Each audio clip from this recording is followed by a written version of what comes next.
Il était mon ami avant de devenir animateur à Radio X.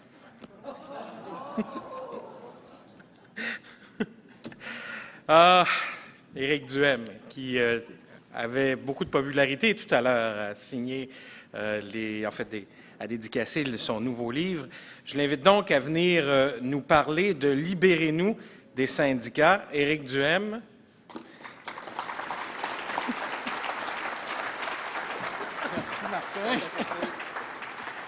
Je pense, Martin, tu as choisi la mauvaise foule pour commencer à m'attaquer sur le fait que je suis à Radio X. Il y a bien des places où tu serais rendu populaire, mais certainement pas ici. Écoutez, bonjour tout le monde. Merci beaucoup d'être là aujourd'hui. Vous savez pas comment c'est le fun, comment c'est agréable, l'énergie que vous avez d'être entouré de gens qui pensent comme nous, d'être en terrain ami. Je dis pas ça parce que j'habite dans le quartier des spectacles à Montréal, mais c'est rare que j'ai l'occasion d'être devant des gens aussi sympathiques. Des journées comme aujourd'hui, on réalise qu'on n'est pas tout seul à penser et à souhaiter que ça change au Québec. Des journées comme aujourd'hui, ça fait en sorte que si vous autres, vous prenez un beau dimanche du mois de mars pour venir à Trois-Rivières, pour parler de politique publique, puis payer en plus pour en parler, dites-vous que vous représentez des milliers, peut-être même des centaines de milliers, voire même des millions de Québécois partout qui veulent que ça change au Québec.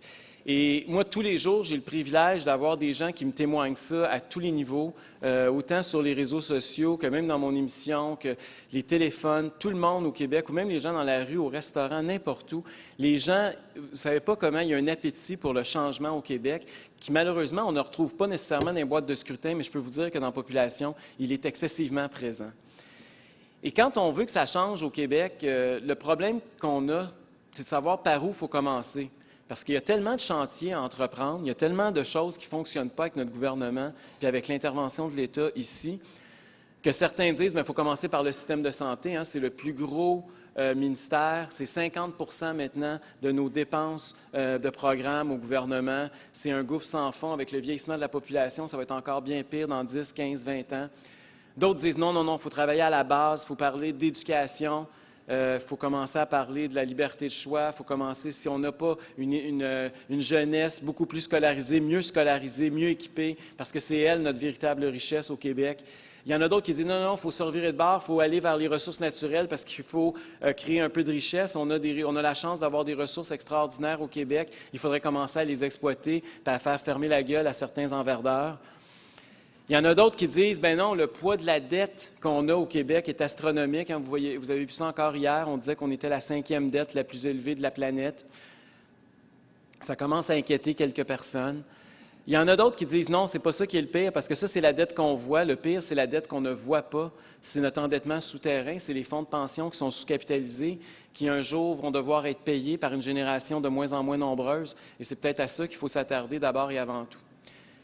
Puis moi, j'avais toutes ces idées-là en tête et pour écrire mon prochain essai, je me suis dit, si on veut que ça change, peu importe le chantier sur lequel vous pensez qu'il faut travailler collectivement et se retrousser les manches, bien d'abord et avant tout, vous allez dans chacun de ces exercices-là affronter un gros lobby. Et ce lobby-là, c'est les centrales syndicales. C'est un lobby excessivement puissant, excessivement riche au Québec. Les travailleurs le financent à hauteur de plus de 1 milliard de dollars à tous les ans en cotisations syndicales obligatoires qui sont souvent contre leurs intérêts, contre leur volonté, mais les travailleurs, par nos lois, sont contraints de leur donner 1 milliard. Pour avoir travaillé à l'Assemblée nationale et à la Chambre des communes pendant une décennie, je peux vous dire que je n'ai jamais vu un lobby aussi puissant. Il n'y a aucun lobby qui a une fraction de ce que les organisations syndicales ont au Québec pour faire de l'activisme politique, pour faire la promotion d'idéologie. Pour vous donner une ordre de grandeur, dites-vous que tous les partis politiques réunis à l'Assemblée nationale, quand on regarde leur financement annuel, autant le financement public que le financement privé, ça donne moins de 1 % que ce que les syndicats, les 3 grandes centrales syndicales au Québec reçoivent tous les ans. Quand vous prenez toutes les associations patronales au Québec, toutes les chambres de commerce, le Conseil du patronat, la Fédération de l'entreprise indépendante, l'Association des manufacturiers exportateurs, mettez-les tous ensemble. Eux autres aussi, c'est moins de 1 % de ce qu'ils ont pour faire du lobbying comparativement aux centrales syndicales. Prenez même le ministère du Travail, qui est supposé veiller pour nous, en tant que contribuables, à la santé de nos lois du travail. Quand vous réunissez tous les budgets, puis les fonctionnaires, puis tout le monde, puis Dieu sait que c'est pas parce qu'ils ne s'en gaspillent pas de l'énergie puis de l'argent dans ces tours-là, Mais quand vous réunissez tout ça, c'est 30 fois plus petit que les centrales syndicales. Fait que quand le ministre, ou la ministre du Travail, encore pire, Agnès Maltais, quand elle arrive face à une centrale syndicale, dites-vous que l'organisation qu'elle représente est 30 fois plus petite que le gars qui est devant elle. Et demandez-vous qui mène et qui décide au Québec. Et donc, c'est partir de ce problème-là, je me suis dit, il faut qu'on fasse quelque chose. Moi, je pense que c'est par là qu'il faut commencer. Les syndicats, je ne suis pas anti-syndical. Je sais que je me fais accuser souvent d'être anti-syndical. Au contraire, moi, je pense que le travailleur syndiqué, c'est notre allié. Il y en a ici aujourd'hui des travailleurs syndiqués, puis il y en a partout au Québec qui partagent nos idées puis qui partagent nos valeurs.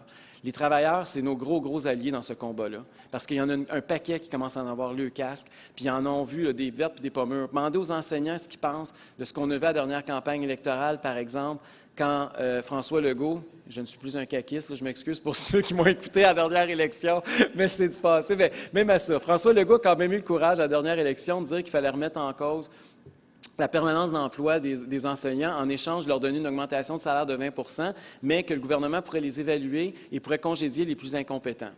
Ce qui était une proposition, somme toute, très modérée. La plupart d'entre nous, on proposerait quelque chose d'un peu plus radical que ça. Mais même à ça, Régent Parent, le nouvel ami de Joanne Marcotte, est sorti quelques minutes plus tard, sans même consulter un seul de ses membres, et il est sorti pour dénoncer François Legault sur toutes les tribunes. Parce que même si, pourtant, il proposait une augmentation de 20 % du salaire de ses membres, mais parce qu'il remettait en cause le sacro-saint principe syndical de la permanence d'emploi bétonné, même et pour défendre les plus incompétents, les professeurs qui vont enseigner à vos enfants, qui sont les moins aptes à le faire, bien, au nom de ça, il fallait empêcher, il fallait se battre contre une hausse de 20 % du salaire des profs. Regardez aussi ce qu'ils ont fait lors de la crise étudiante le printemps dernier. Vous savez qu'une majorité de Québécois étaient contre ce qui se passait dans les rues de Montréal. J'en suis. Je pense qu'il y en a une couple aussi dans la salle ici aujourd'hui. Bien, pourtant, les centrales syndicales ont généreusement financé les associations étudiantes avec l'argent de leurs membres sans jamais leur demander la permission. Il y a plusieurs syndicats où ça a créé des mini-rébellions. Plusieurs travailleurs qui ont été dégoûtés de savoir que leur argent servait à leur empester la vie, à les empêcher de se rendre au travail le matin, à casser les vitres du commerce où ils travaillaient, et j'en passe. Ça aussi, c'est une autre démonstration de ce qui peut se faire. Et présentement, on le voit encore, avec la réforme de l'assurance-emploi à Ottawa, où c'est une réforme, somme toute, modérée, qui veut inciter les gens à travailler davantage, qui veut dire que ce n'est pas un droit acquis de choisir de travailler 6 mois par année puis de penser que les travailleurs qui payent des cotisations à l'assurance-emploi sont obligés de te payer les 6 autres mois parce que ça ne te tente plus de travailler ou parce que tu as choisi de travailler dans une industrie qui est saisonnière. Bien, écoutez, cette réforme-là, les syndicats, ils ne sont pas avec les travailleurs qui payent les cotisations à l'assurance-emploi. Ils sont avec ceux dans la rue qui manifestent. Et ça aussi, prenez chacun des exemples que je viens de vous donner, puis regardez ce qui est le fil conducteur qui fait que le syndicalisme au Québec a changé. C'est que autant quand ils se battent contre les changements proposés par François Legault au niveau des enseignants, quand ils se battent avec les étudiants contre la hausse des frais de scolarité avec les associations étudiantes, ou quand ils se battent contre la réforme de l'assurance-emploi. Puis je pourrais vous donner encore un paquet d'autres exemples, mais c'est les 3 plus récents qui ont fait le plus jaser et qui ont fait le plus couler d'encre. Mais dans chacun des cas, les syndicats se battent pour plus que ça change au Québec. Ce sont des forces d'immobilisme, c'est des forces du statu quo qui veulent vous empêcher de moderniser le Québec. Bien, moi, je m'excuse, mais historiquement, les syndicats au Québec, c'était pas ça. Historiquement, les syndicats, c'était supposément une force de progrès, c'était une force de changement. Ils étaient dans la rue parce qu'ils voulaient améliorer le sort des travailleurs, parce qu'ils voulaient améliorer nos conditions de vie, parce qu'ils étaient avec le peuple.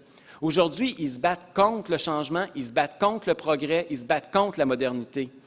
Donc, ce n'est pas être contre les syndicats.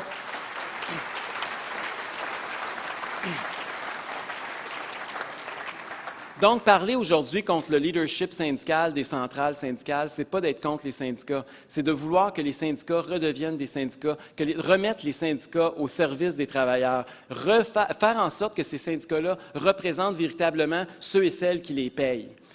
Et pour le faire, bien, écoutez, il y a plusieurs façons. On voit, par exemple, ce qui se passe présentement dans l'industrie de la construction. Évidemment, on est tous collés à nos écrans, dégoûtés quotidiennement à suivre les travaux de la commission Charbonneau. On n'a pas encore abordé le thème des centrales syndicales à la commission. mais ça va venir, inquiétez-vous pas, soyez patients, ça s'en vient dans quelques semaines. Moi, mon popcorn est prêt, je suis sur mon divan, je regarde ça. Ce n'est qu'une question de jour. C'est pas un hasard au Québec si notre industrie de la construction a autant de collusion et de corruption.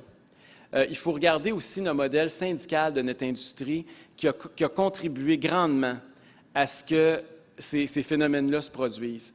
Vous savez, on a tenu une commission d'enquête en 1974. Le juge, dans ce temps-là, ce n'était pas la juge Charbonneau, c'était le juge Clich. Mais quand vous regardez les travaux, vous changez les noms, vous changez les dates, puis vous avez à peu près le même portrait de ce qui se passe dans l'industrie de la construction. Vous prenez un chantier qui était à Baie-James, puis vous regardez ce qui se passe à Montréal sur certains chantiers. C'est la même réalité qu'on est en train de décrire. Les noms ont changé, mais le système, la corruption est restée. On a changé de leaders syndicaux, mais la mentalité est restée la même. Parce qu'on a donné la main-d'œuvre en otage à ces centrales syndicales-là. Au Québec, il n'y a plus un travailleur qui est capable de travailler dans l'industrie de la construction s'il n'est pas membre d'un des 5 syndicats choisis par le régime. Sinon, ça peut vous coûter très cher d'amende. Vous pouvez même vous ramasser en prison. Certains Québécois l'ont vécu parce que vous n'êtes pas syndiqué puis vous faites le crime de travailler.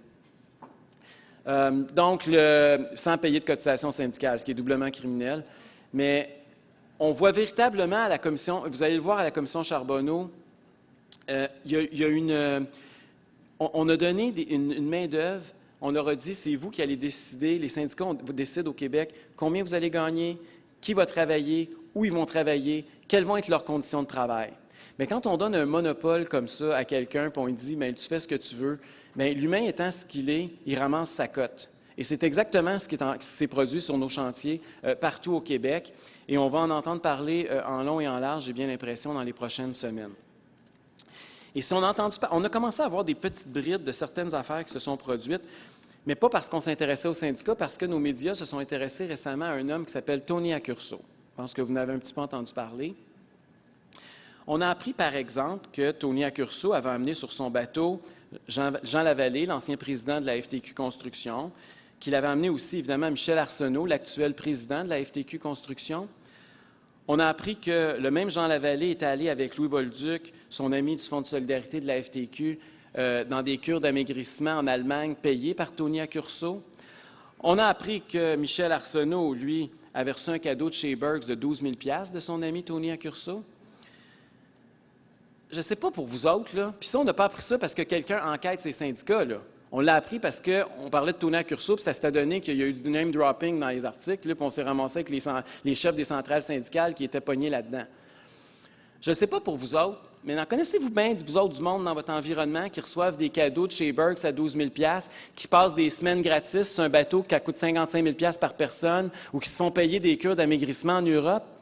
Puis ce monde-là ont le culot de sortir puis venir vous dire que vous autres, vous faites partie du 1 %, vous êtes le problème au Québec, puis qu'eux autres défendent la veuve et l'orphelin puis défendent les pauvres le cœur sur la main. C'est pas des gens qui défendent la veuve et l'orphelin, c'est des hypocrites. Un moment donné, il faut les démasquer, ces gens-là. Et...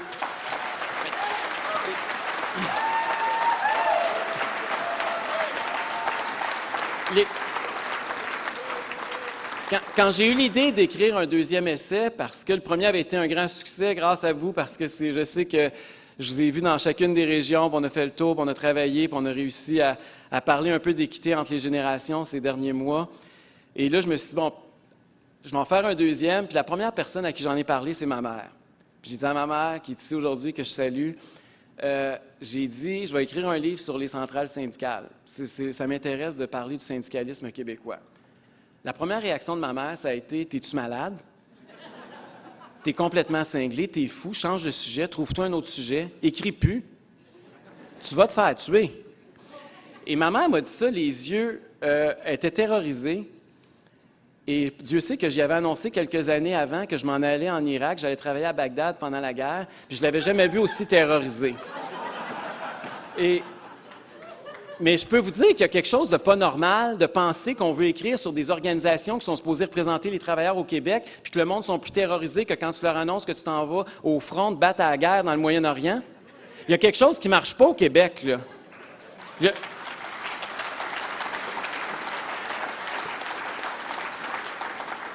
Puis le problème, il est québécois. Là, je vais me faire accuser peut-être de faire du Québec bashing, là, mais je vais rappeler des petits chiffres à nos amis syndicalistes. Depuis 30 ans, vous le savez, le monde de l'emploi change. Tout le monde, on est de plus en plus dans une économie du savoir, on est de plus en plus nombreux à être des travailleurs autonomes. Tout va très rapidement aujourd'hui. Les jeunes ne connaîtront jamais ça, avoir un emploi où ils rentrent à 18 ans puis où ils sortent à 65 ans avec une montre ou une horloge. Ils vont connaître 7, 8, 10, 12 emplois dans 4, 5, 6 industries différentes. Le monde change, le monde évolue.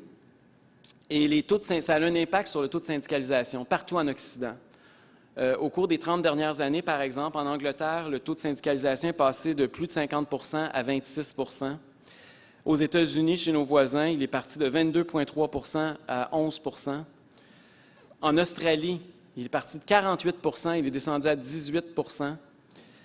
En France, tiens, nos amis péquistes pourraient aimer ça, il est passé de 18,3 à 7,6 %. Mais dans le village gaulois québécois, on est passé de 35,9 à 36,3. On va à contre-courant du reste de l'Occident. Et ce n'est pas un hasard, ce n'est pas parce que vous aimez plus les syndicats, ce n'est pas parce que c'est dans nos gènes, ce n'est pas parce qu'on est une société distincte. C'est parce qu'on a des lois qui font en sorte qu'ils ont un cartel.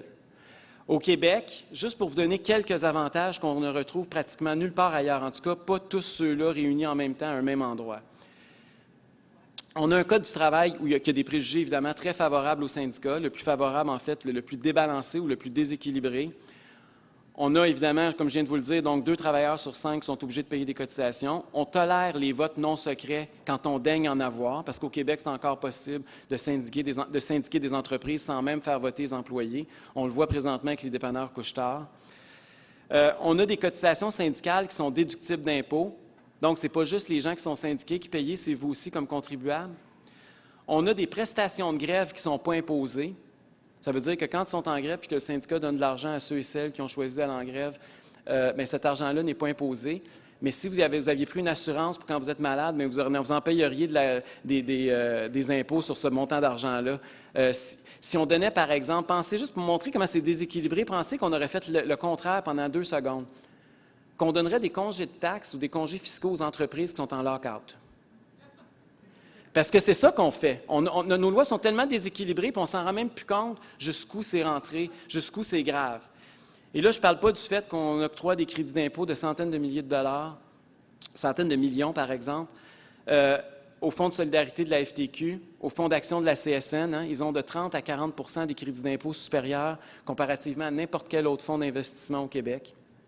Ils s'en servent aussi pour faire de l'activisme syndical. Ce n'est pas moi qui le dis, c'est Raymond Bachand, qui était l'ancien président du Fonds de solidarité de la FTQ, qui nous a même parlé, imaginez-vous donc, récemment. Je ne comprends pas, ça n'a même pas fait les nouvelles.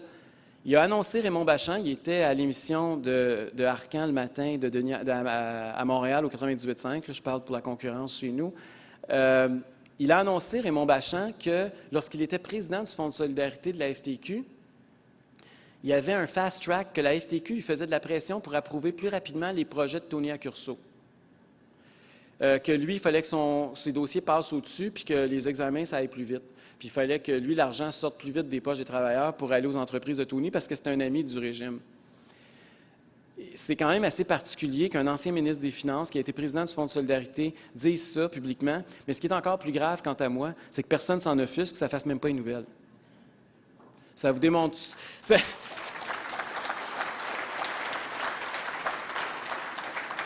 Et là, je pourrais continuer encore toute la journée, mais je sais que vous êtes venus de loin puis que vous vouliez jaser puis il faut faire ça assez rapidement.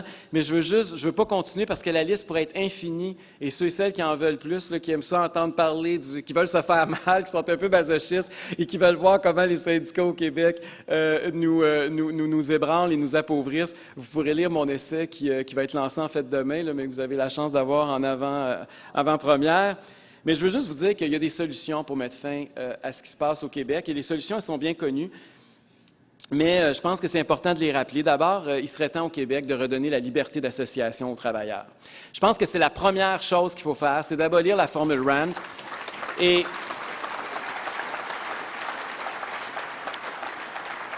On ne demande pas au monde d'être obligatoirement membre du RLQ puis de payer des cotisations hebdomadairement au RLQ. Puis si on le faisait, je pense qu'il y serait quelques-uns dans la rue à hurler.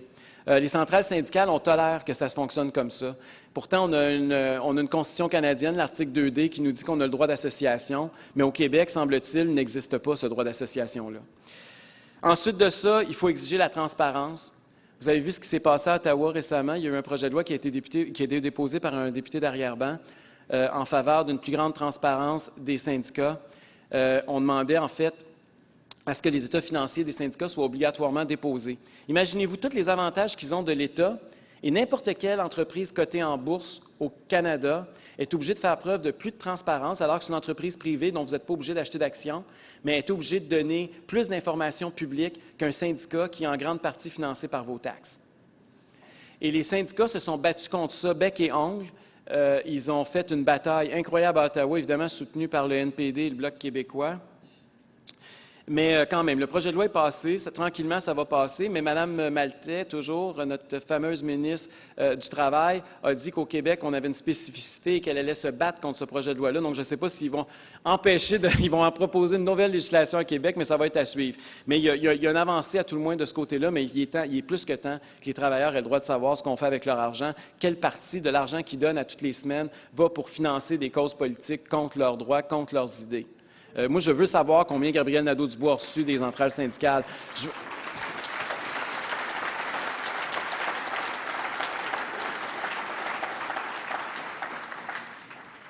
Ensuite de ça, on a une loi au Québec. On est une des deux seules législations sur les 60 en Amérique du Nord à avoir une loi, ce qu'ils appellent une loi anti-scable, une loi anti-travailleurs de remplacement ou anti-briseurs de grève, pardon. Ça a des impacts excessivement majeurs. On empêche les entreprises de fonctionner pratiquement, en tout cas dans plusieurs cas, lorsqu'il y a un conflit. Et de l'autre côté, on n'empêche pas les employés d'aller travailler ailleurs, d'aller gagner d'autres revenus, de recevoir des fonds de grève. On a vraiment un déséquilibre flagrant. Les centrales syndicales se battaient supposément pour ça parce qu'ils disaient que c'était pour assurer la sécurité, parce que sinon, ça faisait des tensions de violence. Mais curieusement, au Québec, on a eu plus de tensions de violence sur des conflits de travail que dans les 58 autres législations qui n'ont pas adopté ce genre de réglementation-là. Donc ça aussi, je pense que ça fait de nous une société distincte, mais il serait temps qu'on se mette à niveau. Et avec aujourd'hui, justement, le nombre de travailleurs autonomes, le nombre de sous-contractants, le nombre de gens qui peuvent travailler à la maison et tout, cette loi-là, elle est complètement désuète. Et il ne faut pas la modifier, il faut simplement, quant à moi, l'abolir. L'autre chose qu'on peut faire aussi, c'est de réouvrir les conventions collectives, notamment celles des employés de l'État. Je sais que c'est un sujet un peu tabou au Québec. Je sais que M. Labombe, du bout des lèvres, commence à aborder la question dans la ville de Québec. Vous avez vu ce qui s'est passé au Wisconsin au cours des derniers mois, en tout cas celles d'entre vous qui suivent un peu l'actualité américaine. Il y a un gouverneur là-bas qui s'appelle Scott Walker qui a décidé qu'il n'allait pas taxer plus ses citoyens pour continuer à payer des fonds de pension des employés de l'État qui n'avaient plus les moyens de payer. Il a décidé qu'il fallait passer à un autre niveau et il a décidé simplement d'adopter une loi pour rouvrir le régime de retraite des fonctionnaires et remettre en cause la sécurité d'emploi des employés de l'État qui étaient trop nombreux. Les syndicats ont mené la plus grosse lutte du siècle contre ce gouverneur-là. Ils appellent ça un recall. Ils ont fait des pétitions pour le déloger. Ils ont réussi à amasser suffisamment de signatures. Ils ont gaspillé. Tous les États se sont mobilisés. Toutes les centrales syndicales se sont mobilisées. Et ils ont réussi à obliger un nouveau vote. Mais ce qui est extraordinaire, c'est qu'en juin dernier, en juin 2012, le gouverneur a été réélu plus fort que ce qu'il avait été la première fois. Et